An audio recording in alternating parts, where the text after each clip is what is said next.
अगर आप शुरू से पिछले 1200-1400 सालों से अगर आप भारत का इतिहास देखें तो भारत को सबसे ज़्यादा जो चीज़ जोड़ के रखती हो, जो भारत को मजबूत बनाती, वो यहाँ की संस्कृति थी, यहाँ का कल्चर था, यहाँ की शिक्षा पद्धति थी और यहाँ का जो बेसिकली व्यक्ति में जो उसकी सोच है, धर्म से जो उसे वो जुड़ा हुआ है। जिस तरह से सनातन अपने आप में रिच कल्चर है, वो हमको लोगों से अलग बनाता है, जो कि जितने भी इन्वेडर्स आए उनके पास नहीं था। अंग्रेज यहां 200 साल रह के गए, वो उसको डैमेज नहीं कर पाए।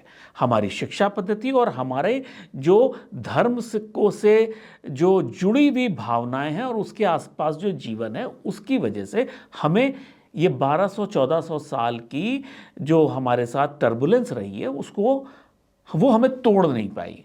अब ये अमेरिका का एक नया चाल है कि हम किस तरह से अपने धर्म को भ्रष्ट कर दें, हमारे धर्म को वो भ्रष्ट कर दें, जिसके बाद हम कहीं के ना बचें। जिस तरह से जब मुस्लिम इन्वेडर्स इंडिया में आए थे तो ये माना जाता था कि भारत शिक्षा का गढ़ है और नालंदा यूनिवर्सिटी एक बहुत बड़ा उसका सेंटर है।